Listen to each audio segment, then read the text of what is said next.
at that emotion.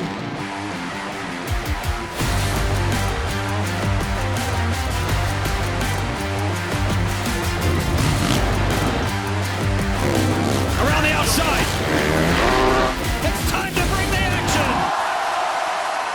Welcome to SMX Insider. We are your insiders. Jason Weigandt, joined by Daniel Blair. We're going to wrap up Monster Energy Supercross and the SuperMotocross World Championship from Arlington, Texas. So, Daniel, you were there. You experienced the big Texas atmosphere. What are your big takeaways from the weekend?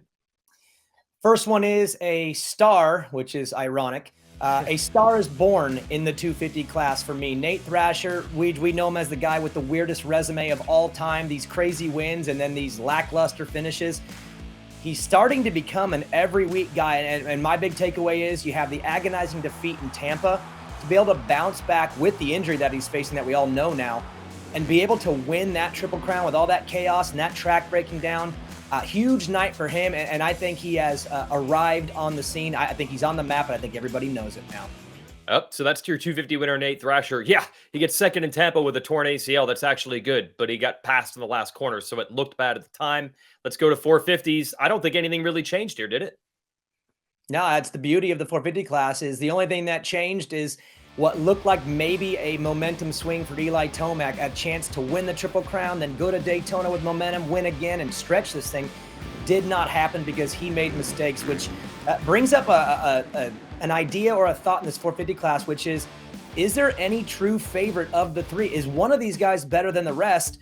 Luckily for us, we do have the stat man who's going to come in and fill the gaps for us and make this all make sense. Because right now the 450 class is all over the place. That's where we want it. And we'll get Clinton Fowler on to make this thing understood.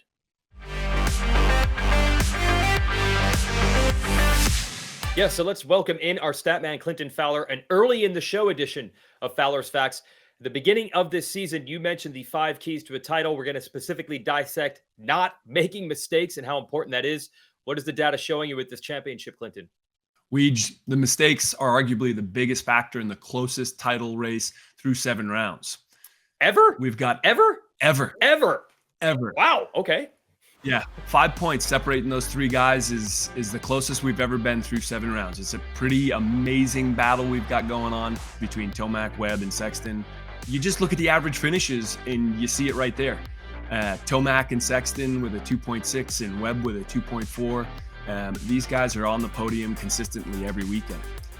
Take a look at Eli Tomac, and he's leading the championship, and we've been praising him all year as he hits those all-time milestones. But the reality is he's made some pretty big mistakes lately. He's lost 4 points at Anaheim 2. He lost another 5 points with that crash in the 3rd Triple Crown race in Arlington. The reality is he's not actually had a great last few races. So obviously Oakland was pretty good, but the Tampa before that in Arlington this past weekend, not great. So work to be done for Tomac, Weege. Yeah, and I'm going to take this a step further because I always say the first 2 rounds of the series are a bit of a write-off. Think of how many weirdo round 1 winners that don't win again for the rest of the year. Roczen last year, Barcia the years before that. One year we had Blake Baggett and Barcia winning the first 2 rounds. They didn't win for the rest of the year. So if you take the first 2 rounds out where Tomac was clearly the best guy, since then he's been good, but he has not been dominant. He's looked a lot more human. And in that stretch, we've been dumping on Sexton, but Sexton actually, the data hasn't been that bad during this same stretch. You know, Weege, it's a great point. Mistakes have cost Sexton 10 points this season.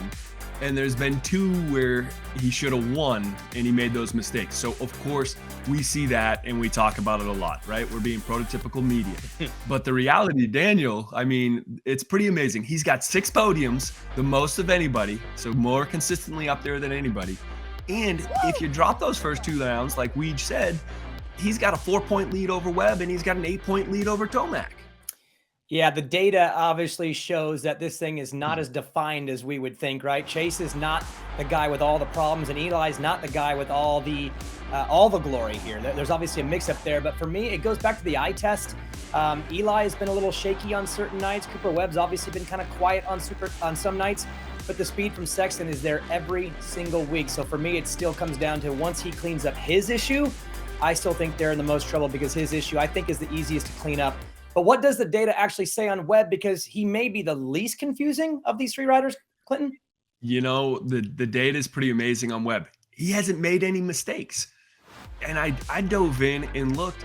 He's lost one position in a race this year, and that was in the second Triple Crown in Anaheim 2, and it didn't cost him any points. So Webb, his race IQ, he just is avoiding those mistakes, and then obviously at the end of the race, he's done incredible. But the thing that's truly amazing on Cooper Webb, guys, he's only led all year 10 laps, and he's got 2 wins. Eli Tomac, 83 lead laps. Chase Sexton, 67 lead laps. Like, those guys are more dominating in terms of lead laps. So to me, the amazing part, I look at that third Triple Crown race where he comes away with a win. He only led 4 laps in that entire race. Yeah, his wins are often sneaky, but this one was so sneaky that even Webb himself after the race said it almost doesn't feel like he won. But that's kind of the way he does it. We'll bring you back a little bit later, Clinton, to talk Daytona and how that impacts the championship. But thanks for now. Looking forward to it, Weege. All right, Jason, it's 30-second board time. I want to start with the Lawrence brothers. Great on the bike, great on the track, but great off the track as well. It seems like those guys just know exactly what to do to maximize the branding and the fun part of the Lawrence brothers, even on a race weekend. Yeah, they hosted a dinner for fans before the Arlington Supercross, as if they needed anything else to adhere themselves to the fans even more. So, dinner for the fans. A dinner I heard was higher quality than just serving the Jets and donuts that you can buy in the concourse at Supercross races. So yeah, just what the world needed. More reasons to love the Lawrence brothers.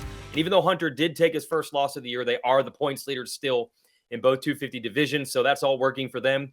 And then speaking of working, we have to uncover the story of Josh Cartwright. Now, we used to call him the world's fastest college student when he was making 250 mains while getting a degree from Florida State University. Now he's a 450 rider, and now he's a working man, a legit job in IT, and riding better than ever. Here's Josh. This year, my home life is good. My vibes are good. My team on my own is good, even though I'm with the Mad Parts team on the side. Like, they've been great to me. It's honestly easier than college. Like, because college, you were in school taking tests, studying all the time, and now I have a set schedule. I know what I need to do, and it's kind of humbled me down to where it's made my life easier almost. I'm right out here riding my dirt bike, having fun. That's why I do this, and the job helps me pay for all my bills, and then the motocross is just fun on the side. Well, Jason, he is a business intelligence analyst. That's a lot of smart, important words all crammed into one title. And I think what's most impressive is his ability on the motorcycle. It's one thing to have a job and race. That's been done before. A lot of guys do that. But he's off to maybe the best start of any season he's ever had. He's made 5 of 7 mains while working a full-time job, and not just a regular job where you can kind of not pay attention, kind of not do your job. To have a job like that takes some focus. So that balance is incredible, and he's pulling it off this year. Yeah, and I talked to him at Oakland about that. He says these Zoom meetings, he tries to leave the camera off because there are times during the day where he's at the track logging motos on his remote work days, just trying to get his time in. Incredible what he's pulled off. Yeah, that would be considered hot, in my opinion. But we transfer to the hot or not segment. Honda versus Yamaha. So, Jason, this started last summer with Tomac and Sexton, this Honda-Yamaha summer battle. It's continued in Supercross. Now on the West Coast, Jet Lawrence is battling Levi Kitchen, the only rider who's been able to beat him this year. And now Hunter Lawrence gets his first loss of the year to a Yamaha and Nate Thrasher. So Yamaha and Honda are kind of getting it on here early in 2023, but it all started last summer. Yeah, and let's not count out the fact that Tomac and Sexton are still at each other's throats in the 450 division. There's also an orange motorcycle in that 450 title fight as well. But yes, it's been a lot of blue versus red in all the classes in probably about last year and a half in this sport. And credit to Nate Thrasher. You mentioned at the top of the show, that's one of your big takeaways. Not only does he have a win now, but he's at least guaranteed a spot into the LCQ for the SuperMotocross World Championship playoffs at the end of the year. And he's going to have a tough decision to make. I'm wondering about the timing. He has the torn ACL. I wonder, could Thrasher make it through Supercross, battle for a title, get the ACL fixed, and then make it back in time for a run at SMX? A guy on a hybrid-type track to come out of nowhere and win a bunch of races, that is Nate Thrasher all the way. Yeah, you saw what he did at Atlanta in his rookie year twice. So, yeah, hybrid tracks, got his name written all over it. And you're right, that knee injury is going to play a role here because if he doesn't ride the outdoor championship, that puts him in a weird spot with the overall points. but getting that win punches his ticket in. He's going to be in the SMX playoffs. But what does he do this summer? You're right. That's a huge decision. Jeremy Martin, another rider who I expect to be great in that type of format because he's been so great at Daytona. He gets a Triple Crown race win in Arlington, and now he comes into Daytona where he's been really good in the past. Are we feeling J-Mart this weekend? I'm feeling Club MX and the Muck-Off FXR team. They had gotten a heat race win with Garrett Marchbanks before, but I guess you could call this their first main event win. It was just one of the Triple Crowns. But the real goal with Jeremy is to win races consistently. Certainly outdoors, he's going to be a contender. And maybe at Daytona, could Club MX win a race against the factories? I think it's in play. That's pretty cool.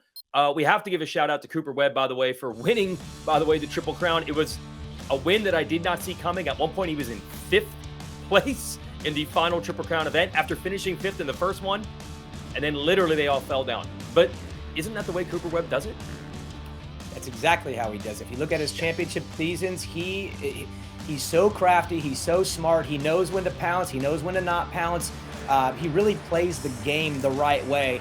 And yeah, on a night where I didn't feel he was very special at all. He wasn't special in qualifying. He wasn't special in race 1. Race 2, you saw some glimpses.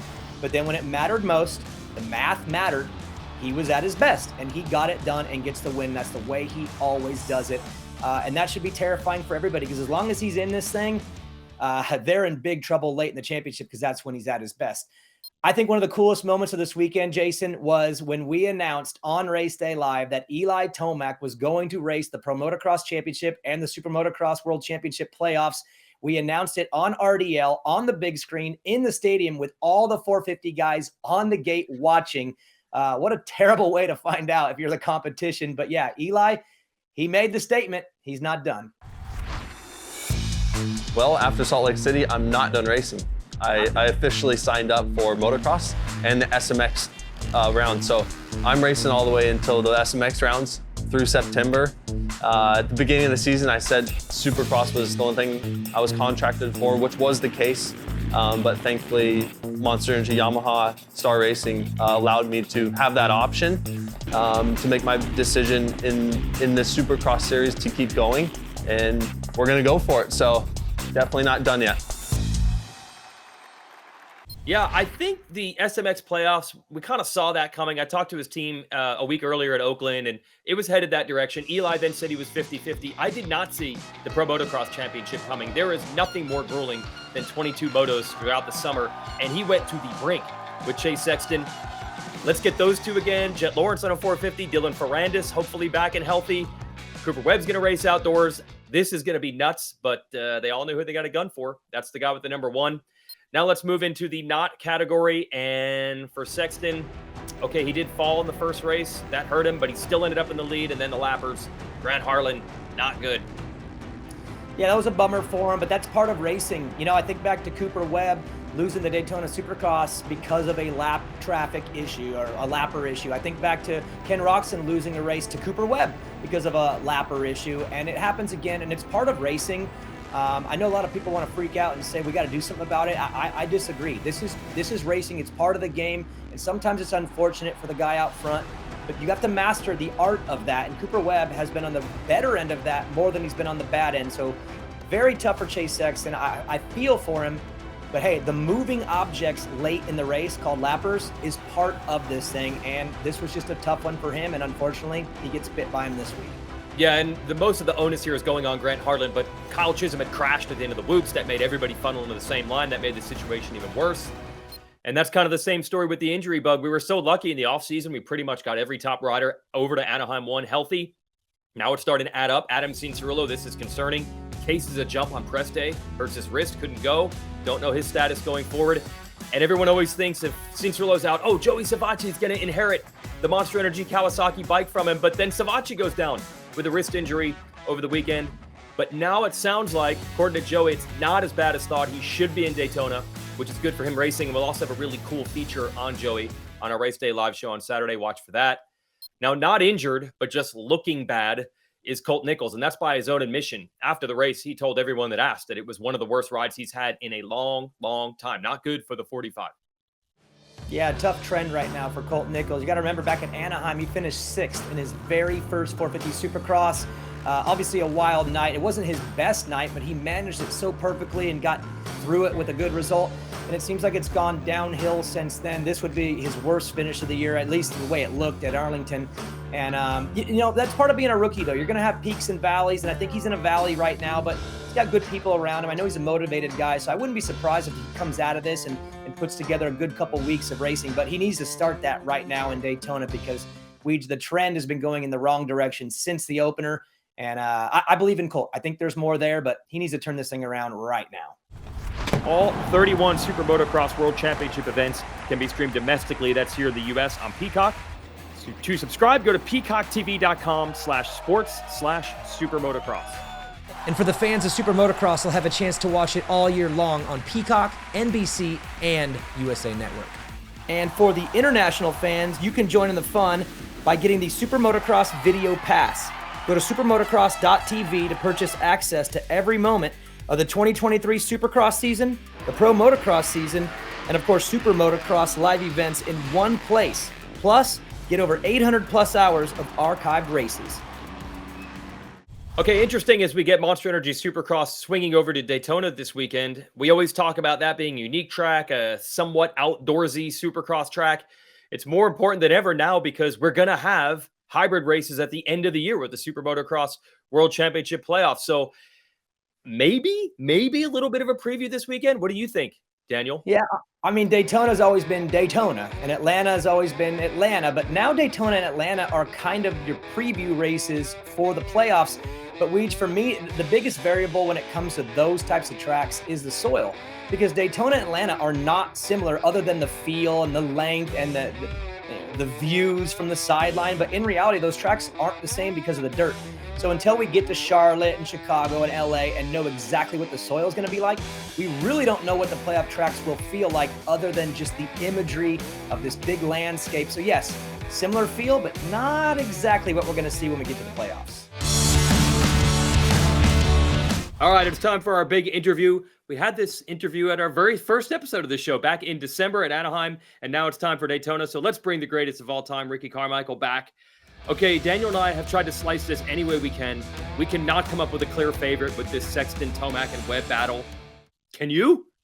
No, because you can make a fair point for all three of those guys. All of us sitting here today, yourself, Weege, and Daniel. I mean, you can make like I said, you can make a fair case and debate for all three of them. We have a special treat, and so many years we haven't seen three guys this close, matching each other on the box all the time since basically 2006. We talked a little bit this past weekend on the RDL. So I think we're at that point in time, fellas, where it's mental at this point. I do think we're going to cross some tracks that some might favor Eli, some might favor Cooper, some will favor for Chase. But at the end of the day, I really, truly believe this with all my heart, that it is a battle of the mind, and which guy is going to buckle first, or which guy is going to rise to the occasion, looking at it in a positive light. Which one of those three guys is going to take that next step and establish themselves as the guy to be beaten? RC, we'll start with Daytona on these tracks that are coming up, and obviously that's a Tomac track. He's won there. It just seems like forever. How can Chase Sexton and Cooper Webb make a move mentally on Eli outside of winning this race? I mean, can they, without a win here, can they make a dent inside of his approach and his mental side of the program? Because it just seems like he'd be a favorite here. Great question. So you go back to last year, if my mind serves me right. I mean, Cooper was pretty good, right?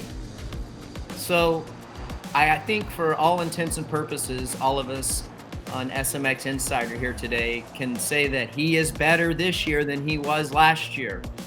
So why wouldn't you think that he can't do just as good this year as he did last year when he's better this year? He is in that zone. As far as Chase Sexton is concerned, speed isn't the problem. He even says it himself. So you have to give him that right to know that he is going to be fast enough no matter what the condition is. If it's Daytona Supercross, if it's hard packed, if it's ruddy, it doesn't matter.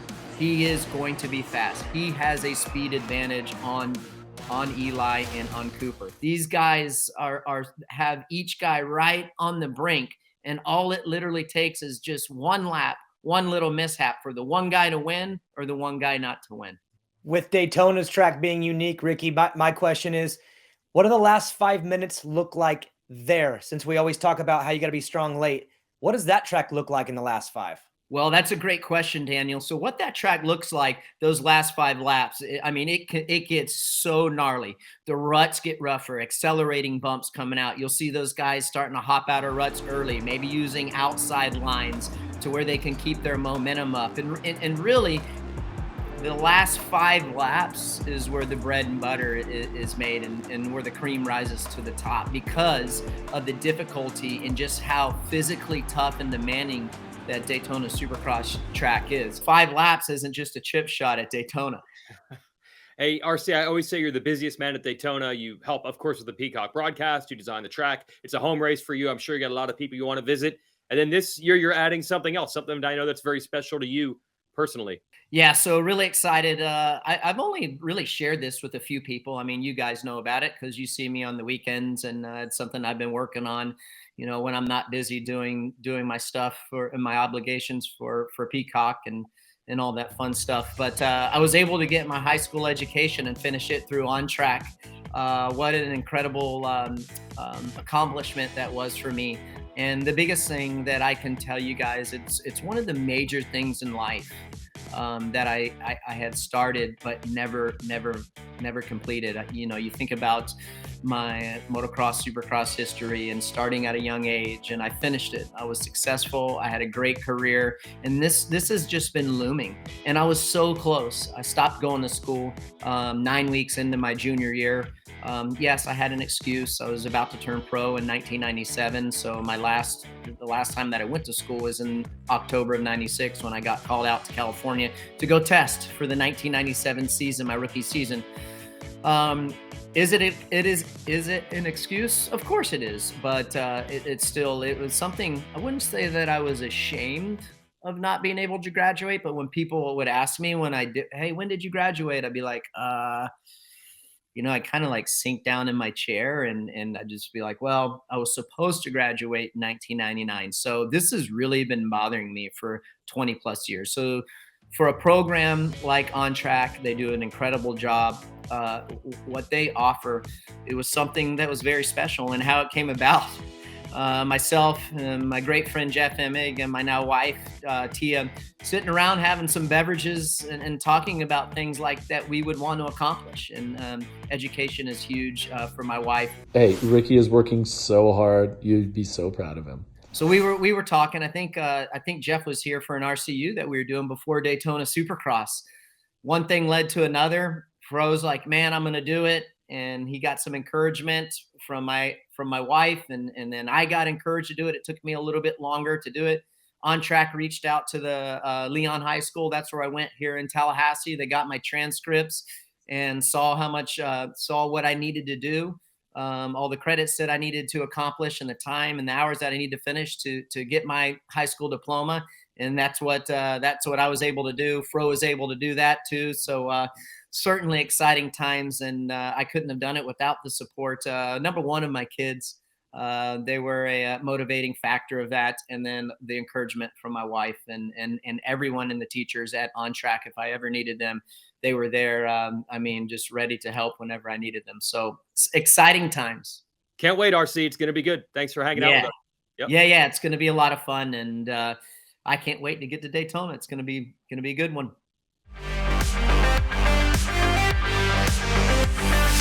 Okay, as mentioned, another edition of Fowler's Facts. Clinton Fowler returns to our show, this time to talk Daytona. Now, our buddy Carmichael has always said the series begins at Daytona. So, Clinton, does the data support that quote? It all depends on how you want to interpret the data. Daytona is normally the halfway point of the series. It's been round 8, 9, and 10, 26 of the 49 years. And the reality is the title contenders are pretty clear when we get to Daytona. So, it makes the picture a little bit easier to figure out, and I think that might be where RC was kind of pointing to.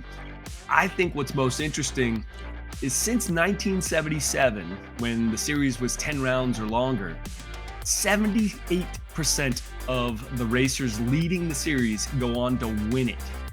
And if you look and bring that to 1990, 88% of the leaders leaving Daytona end up winning the championship. So pretty amazing to consider that this kind of signifies a really critical point in the series. But if you look at it, there's 4 times where the tables have been turned. You got Jeff Stanton in 1990 with Jeff Natasevich. You got Jeff Stanton again with Damon Bradshaw in 92. And James Stewart turns the tables on Chad Reed in 2009. And then Cooper Webb over Roczen in 2021. Weege, what do you think of that? Webb takes the title from Roczen in 21 after leaving Daytona not in the lead.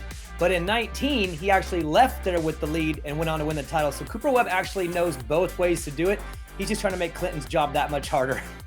Yeah. I do feel like by the time we got to Daytona that year in 21, Webb wasn't the points leader, but momentum was starting to go his way. I think what's so cool right now, we can't figure out who has the momentum coming in this year. And Clinton, this is a nice little maybe preview. We'll talk about this later, but SMX playoffs will be kind of a track like this. Yep. There's definitely an interesting piece coming up as it relates to the LA Coliseum and maybe the Jeff Stanton, Damon Bradshaw years back in 1992. Yeah, our final race this season will be in September at the LA Coliseum. That's where Stanton stole the title from Bradshaw to get that, not the points leader at Daytona, but won the title that year. Clinton, thanks as always for the data. Thanks, Weege. Good to be here. All right, Jason, well, I'll be joining Ricky Carmichael in the booth at 7 Eastern on Peacock. You can catch all the action there. But actually, it starts with Race Day Live, 1:30 Eastern. And Jason, guess who is on Race Day Live? It happens to be the Grand Marshal of Daytona. Any guesses? Yes, it's Justin Brayton. So you're joining Carmichael into the booth. And even if I'm not invited, I'm going to crash the party and join Justin Brayton somewhere during the weekend at Daytona. I'll be there live announcing. But Brayton and I are going to cross paths. He's the Grand Marshal. Hey, look, Tomac's won 6 Daytonas. The only guy to bring him down is Justin Brayton. Long overdue. Yeah, it should be a fantastic weekend. I'm really excited, especially how pivotal this championship is. Lately, you notice that, Daniel? We seem to come into Daytona every year with the points really close. This seems to be the magic race every year. It's where the championship begins. And this year you have 3 riders, 5 points separating them. And yeah, it's all going down this Saturday night. Don't forget you can catch the post-race show on SuperMotocross.com. And then, of course, catch us, the SMX Insiders, every week right here on SuperMotocross.com.